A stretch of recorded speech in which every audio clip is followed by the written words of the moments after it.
Hello, everyone, and welcome back to our interview series. My guest today is Paul Taublieb of Taublieb Films. He is an award-winning producer, director of documentaries, feature films, and creative-driven action sports events. He's known for his work with Rob Deerdrick, as well as Blink of an Eye. Paul, how are you doing? Fantastic. Thanks for having me.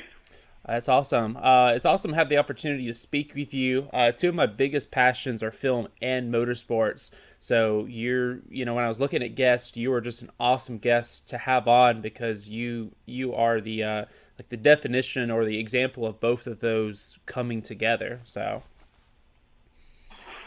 Well, I'm happy to be here, and if anything I can help anybody or tell you what my experience is, I'm happy to share it. yes, sir. So to begin with, when and how did your love of storytelling begin, and when did that lead you into the film industry? Well, my background, which has actually served me very well, and I would recommend this for anybody who's thinking about going into documentaries, was as a journalist originally. Mm. And so everything I've done has been based around sort of a strong storytelling and literary background or understanding stories through literature, really through classic storytelling. What you're doing, and every time you tell a story, you're building a structure, which is I tell people sort of like a skeleton. Mm-hmm. You don't see it, but you know it's there. The same way, if you look at a human being, it's your skeleton that holds you, that gives you your foundation, and then everything on top of that hangs on that skeleton. And that goes back to classic storytelling. So stories tend to fall, particularly sports stories, they fall into some kind of category. It's a comeback, it's an underdog, whatever it may be. Excuse me. So it's having that strong foundation in what is the story, how do you structure it, and at some level you're going to have to type something. Mm-hmm. You're going to have to sit down, you're going to have to write an outline, you're going to have to maybe write a script, you're going to have to write a narration. And in most of the documentaries that I do, and I think it's one of the things I've done well, is when I feed the questions to the subjects, it's a form of writing. I'm not just asking a question I don't know what I want. I usually know exactly what I want. Mm-hmm.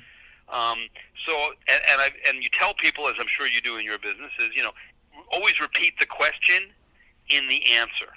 And if you start scrutinizing what that can allow you to do, that technique, you can, if you say to someone, did you like winning, or how was winning, or what was going through your mind when you won, those sort of typical questions, you don't really know what the answer is going to be. But if you said, Michael, you've lost 462 races in a row, was it a relief to have finally won? I'm being a little bit flippant. But now, by asking the question with a very specific context, we know, of course, he's relieved that he won, but now he's got to answer it as relief, not just, oh, it was great to get the monkey off my back. And that's just sort of a simple example. So, but to me, it all goes back to the picking your words and if you learn to be a good person with writing, it will come out in everything you do. So I was a journalist, but by the same token, journalism and writing, I wrote for the Washington Post, Us Magazine, and Surfer Magazine. My background is in the action sports and surf world. It's a lonely business. You sit in a room by yourself, you interview people, and then you write it up. And I find that I'm more of a social person. As I got into producing back in the early days of VHS, it was like I liked the process of documentary filmmaking and filmmaking where you have a cameraman and an editor, and I usually function as both the producer and the director, but sometimes that can vary. So it's that collaborative process that I found enjoyable, the social part of it. So it came out of writing and story and Shakespearean understanding of storytelling. So you've been attached to some notable projects, some of the most notable being documentaries. What is the process like when you have to take a year to, maybe if you're doing a whole someone's whole life, you've got 80 to 100 years worth of a story right there. How do you take that and then tell that story within 30 minutes to 2 hours? It's a very good question. The answer is you have to decide what your story is. And once you know what your story is, then you focus in on it. And I tend to overwork a little bit, so I will do in a typical major feature documentary like Blink of an Eye, about Waltrip and Earnhardt, or the one I did about a famous surfer named Eddie Aikau. Yeah. I will do somewhere between 30 and 40 interviews, and end up maybe using 10 to 15 of them.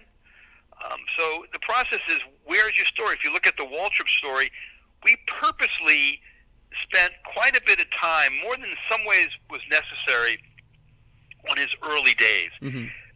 Because it was, and everything in drama is set up and payoff, which is another sort of fundamental rule. You got to set it up and then you pay it off. So we had to establish some things. We had to give you his family context, not just because, it's where he came from and is this and that, but it had to do with his brother, right? Because that became a pivotal thing going forward in the story. So we're hinting at it. He talks in the documentary about how I asked my brother for help, and that is really a big part of his life. And the other key thing was, we really had to show that Michael was not, you read a guy who lost 462 races in a row, you assume he's kind of a loser. Yeah. Right? Because he's really the ultimate loser. But this guy was a winner. He won at all these other levels. He was very successful. And he tells the story, as you know, in the doc, about his first ever go-kart race. He went out and kicked everybody's butt. So we really wanted to spend a lot of time establishing that this was not someone who sort of stumbled his way to Winston Cup, to the Cup level, and then kind of was terrible. He was a winner, and he should have won. So, in that case, we did that. A lot of times, with the Eddie Aikau documentary about a famous surfer in the ESPN 30 for 30 movie, his childhood really wasn't of any great interest. There was not much that went on, just a poor family. It wasn't until he was a teenager and he began getting involved in surfing and lifeguarding that the story picks up. So it's really it's an analysis. I did one about MotoGP, about the guy named Valentino Rossi in the sport. That had no history at all. We went a little bit into a little more of a profile of him. So it's really depends upon your movie, and it's almost like you don't worry about it on the front end. You don't say to yourself, "Oh my God, I've got this problem." I know we're kind of jumping around a little bit, but one thing I wanted to speak of, and I know that when it comes to like the Legend of Eddie and all, and other people that you focused on, I don't know the story as well as Waltrip, but whenever I was watching, there's an interview with you and someone from that surfing community, and they talked about making sure the story is told right. But I know from the Waltrip standpoint, going into it, I was like, man, I hope this is the real story, because this doesn't need to have all of these things thrown around. And I've seen a lot of people that know nothing about the sport come into it, and they're like, we need to pre this up. We need to create this other narrative that isn't there. And that's one thing I loved about Blink of an Eye, is I was like, this is the story. This wasn't someone coming in saying, well, we need to create something over here. We need to do whatever. And as a viewer, I just wanted to thank you for that. And, it seems like the projects you've worked on, here's the story. Let's tell it as authentic as we can, instead of trying to, Hollywood it up and, create all this stuff that really didn't exist in the real story. Well, I said about the Waltrip story, and it's true of a lot of them, I was handed a home run. I just had to run the bases. The story is the story. You can't, in great documentaries, it starts off with, is it really there? And if you have to make it up, then it's not a great story. Now, I had to use the techniques I've learned, the skills I've used, the editing, the music, all the many things, pulling interviews out of people, finding people, archives, all kinds of, technical and tradesman-like things you do. But, look, you can't make up a better story. That's why Hollywood has decided to tell it. And when I think one of your other questions was like, when I first heard this story, and actually the funny part about this story, the background is really amazing. So I do a lot of work with Monster Energy drink, and I'm not an employee or anything like that, but they come to me with certain projects in the content world. And so I got this phone call from an executive there who said, "You would not believe what happened to me this weekend at our annual sales meeting." So there was an executive there named Mitch Covington, who was very, very instrumental in the entire process of this. And he needed a motivational speaker at a convention of 1,000 salesmen. And so he had heard, and Monster had just gotten involved in NASCAR. He wasn't a NASCAR guy, even though he's from Alabama. And he heard a story, there's this guy who lost 462 races, then he finally won one. So he thought, didn't know much more about it than that, and thought, well, great, any salesman's going to want to hear that story, because that's the story of a salesman. Yeah. You never give up, and then you get your sale.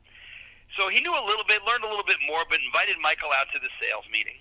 And Michael goes, then he hired Michael to be like a so Monster could have some brand presence at NASCAR. They were just getting into the sport. And Michael shows up in Las Vegas. He's going to speak in front of 1,000 people, and he says to this guy, Mitch, I've really never told this story before. Not in front of people. And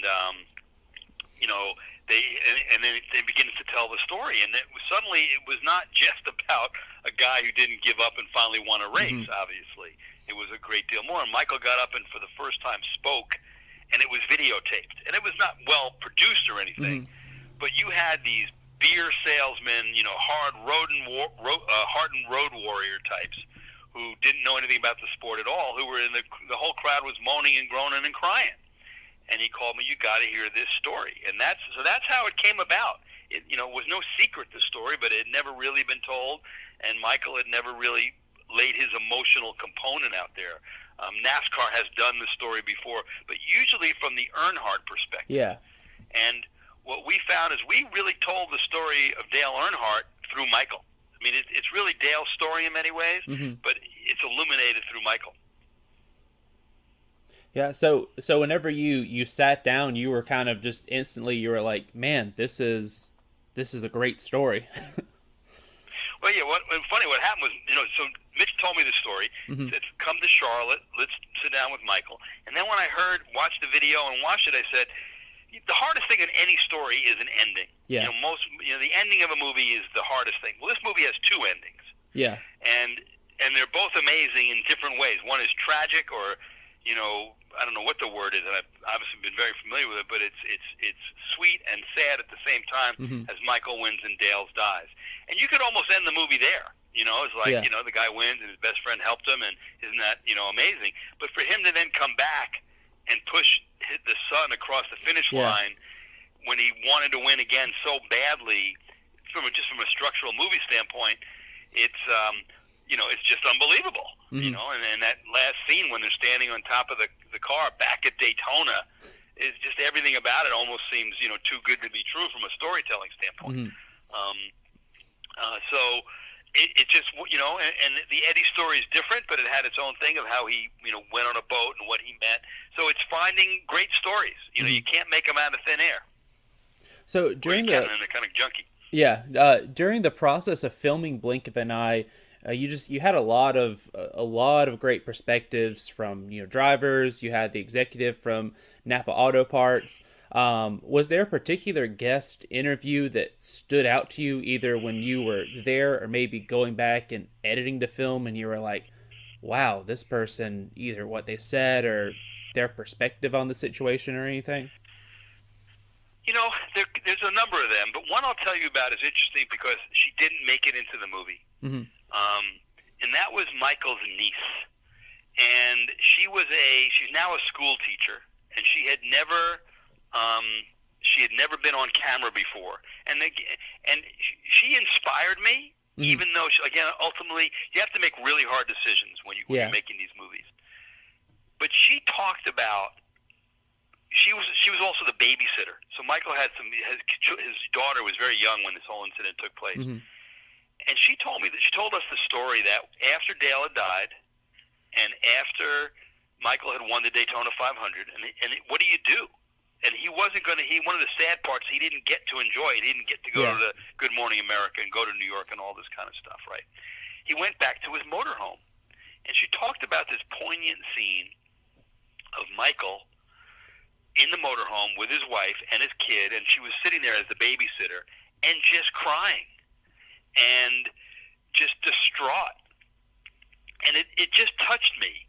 And she told it in such an honest way that it helped me as I commit as a filmmaker to telling the story of realizing this is not made up. He didn't pretend that he was sad, but he secretly was kind of happy that he won. Yeah. he didn't go back to the motorhome and go, well, bummed about Dale, that's a bummer, but holy cow, I won the Daytona 500. Yeah. In a moment of complete honesty, when nobody was knew, nobody was watching, his emotion was purely the sadness of losing the only person who believed in him and helped him bring his dream. And so that gave me, a sense of obligation. It gave me a sense of respect for Michael, to help make the movie, and that helped me in the process. Even though ultimately her account, as great as it was, never made it into the film. Yeah. A question on that. So I've noticed that with a lot of documentaries, they talk about that, there's all this footage that doesn't get used for it. Ultimately, is that something that, because I've noticed some people sometimes release extended stuff, through a bonus feature. Is there a particular reason why that extra footage doesn't get used? Is it just that even if it's not in the film, there's still this time that would have to be devoted to, producing it and editing it? Or what ultimately happens to that footage? Well, it's a good question, and I've actually wondered the same thing. I said, I have so much, and I made another movie called Unchained, The Untold Story of Freestyle Motocross, that also it won an Emmy for the Best Sports Film of the Year 2 years ago. And we it was a lot of interviews about the sport of the guys who do the backflips on motorcycles and how that sport developed. I'd highly recommend seeing it. I think you'd enjoy it. It's on Netflix. When we finally did a cut down of the 30 or 40 interviews we did, we had a 5-hour string out. Wow. And it was like, and that was all good stuff. Uh-huh. And I was sitting there, and I had to bring someone in because I go, I love it all. I don't know what to do. And I'm a person who's very happy to show material to people and get people's input and, hear from other people. And because ultimately I know I'm going to make the final decision, so I have no problem, hearing from people. So we showed this 5-hour cut to a lot of people. And there were a lot of people who just said, just release this. Forget about it. This is unbelievable. Mm-hmm. But we have shown it to other people. But ultimately, and this is where the craft of documentary filming comes in. The reason that footage doesn't really come out is because it's not put in a dramatic structure and context. And while it's great, but sound bites on their own that float around and people, ramble a little bit and all the stuff that even if it's very emotional and compelling, when you really get down to it, it's when you consider, take blink of an eye. We did about 30 interviews. It's 90 minutes long. So there's not that much in there. Yeah. Someone else once said this. The great thing about documentary filmmaking is not what you leave in; it's what you leave out. Is the decision making. Mm-hmm. And so the answer is you cut it down, you shape the sound bites. A lot of times you're cutting to B-roll for the purpose of marrying pieces of a sound bite together. We call it frankenbiting. Where people don't speak. Even I'm not speaking in clear terms. You want to cut it down, and that's when you go away to a shot. You'll come back. There's a lot of techniques. So the answer is there is a lot of amazing stuff, and there's a lot of amazing gold, and it's really amazing. But really, raw interview tends to ramble. Mm-hmm. I gotcha. So we've spent a lot of time talking about blink of an eye. But when I was looking at your career, when I was doing the investigation and all for the research for the interview, there's just so much stuff that you've had a hand in during your career. Is there a particular project or projects that stands out to you as just your favorite, either just the process you loved or, the final result you loved standing back and seeing, man, we created this? Well, I've had two sort of parallel careers in some ways. Many years ago, I went to ESPN in the late 90s. I had relationships there. I'd produced some stuff for them. Mm-hmm. And it was the beginning of the action sports movement. And we said to an executive, hey, we should be doing something in snowboarding.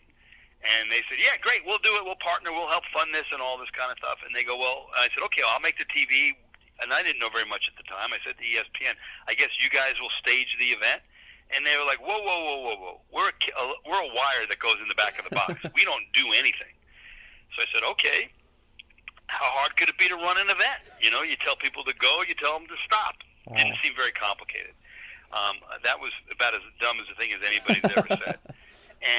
but I went on to producing snowboarding events and actually doing the event, running the event, Wow. the judges, the course building. That led me to when X Games didn't exist at the time. Mm-hmm. And an executive at ESPN, because he knew I had a background in surfing, I was involved in a video distribution company back then, and he said, could you help us get this thing off the ground called the Extreme Games? Mm-hmm. So I wrote a 90-some-odd page paper, white paper, about this world of action, adventure, extreme sports. And then eventually I got hired, and for 16 years I ran everything with two wheels and a motor at X Games. Wow. So I was really one of the instrumental people in the creation and the launch of that property. And while I'm involved in it only from a content standpoint, I still make programming for them. Mm-hmm. I no longer stand on the dirt and run around and do all that stuff. But you'll see the story that's in Unchained. Mm-hmm. So the sort of the creation of the X Games, which then led me to making Unchained, which I'm in to some degree because my role was sort of pivotal in the thing. I guess when I think back on that, that was one of the things. And then as a surfer, as someone who my entry to this whole world is from when I was a teenager and I watched the movie The Endless Summer Mm-hmm. and said, wow, I want to go surf. And then I've been all over the world riding waves.